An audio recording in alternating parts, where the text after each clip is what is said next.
성경은 66권으로 구성되어 있습니다. 성경 각 권을 이해하려면 각 권을 열 수 있는 키가 필요합니다. 그런데 놀랍게도 성경은 하나의 마스터키에 의해 모든 성경이 다 열리게 되어 있습니다. 이 마스터키는 무엇일까요? 부활하신 예수님은 제자들에게 마스터키에 대해서 가르쳐 주셨습니다. 내가 너희와 함께 있을 때에 너희에게 말한 바 곧 모세의 율법과 선지자의 글과 시편에 나를 가리켜 기록된 모든 것이 이루어져야 하리라 한 말이 이것이라 하시고, 이에 그들의 마음을 열어 성경을 깨닫게 하시고, 모세의 율법과 선지자의 글과 시편은 구약 성경을 지칭하는 표현입니다. 예수님은 제자들의 마음을 여시고 그리스도에 대해 예언된 말씀들을 제자들에게 가르쳐 주셨습니다. 제자들이 메시아에 대해서 오해하고 예수님의 죽음으로 낙심에 빠졌던 이유는 성경을 제대로 몰랐기 때문이었습니다. 구약 성경은 고난받는 메시아에 대해서 수없이 언급했습니다. 특히 이사야 53장은 고난받는 메시아에 대해서 자세하게 예언했습니다. 하지만 제자들은 그것이 무엇을 의미하는지 도무지 깨닫지 못했습니다. 예수님의 제자들은 부활사건 이전까지 예수님과 3년을 함께 지내며 가르침을 받았습니다.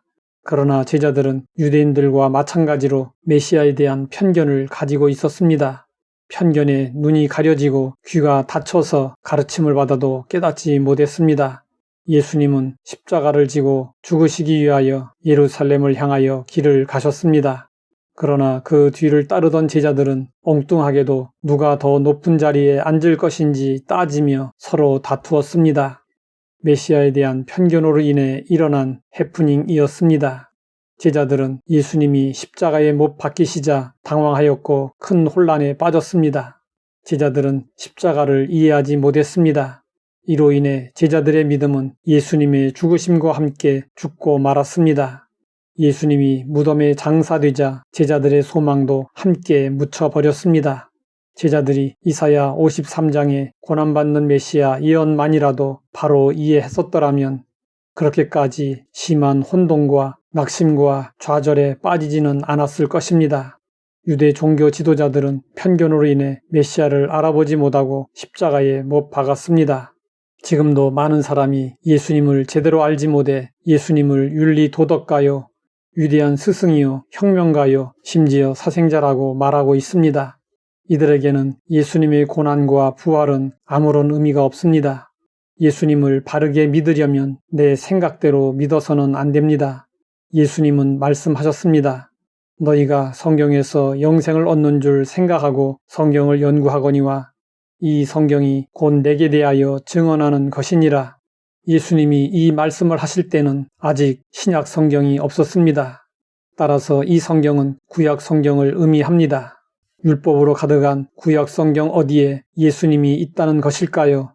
율법은 그림자와 모형과 같습니다. 그러면 그 실체와 원형은 무엇일까요? 바로 우리 주 예수 그리스도이십니다.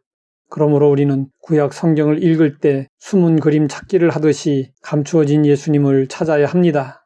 또한 구약 성경은 그림 퍼즐 39조각으로 비유할 수 있습니다. 39조각의 퍼즐을 다 맞추면 예수님의 모습이 나타납니다. 구약 성경뿐 아니라 신약 성경도 역시 예수님에게 초점을 맞추고 있습니다.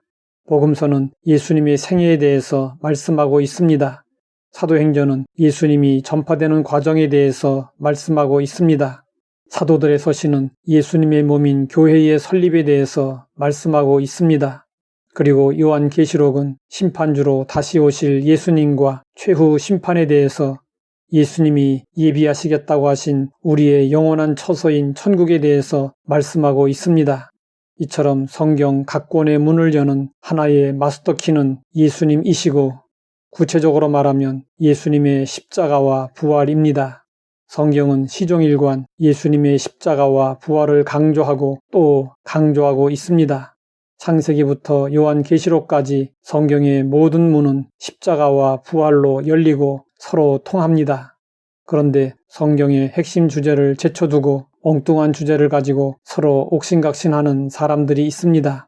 성경을 가지고 윤리, 도덕을 논하고 철학과 종교를 논하고 과학을 논하는 것은 모두 핵심에서 벗어난 것입니다. 사소하고 엉뚱한 일에 매달려 목숨을 걸고 싸우고 있습니다. 예수님의 십자가와 부활에 우리의 모든 관심을 집중해야 합니다. 그러면 성경이 풀어지는 은혜를 경험할 수 있습니다. 하나님 아버지, 성경이 우리에게 무엇을 말씀하시는지 알게 하시니 감사합니다. 예수님의 십자가의 죽음과 부활의 관점으로 성경을 제대로 볼 수 있게 하옵소서. 예수님의 이름으로 기도드립니다.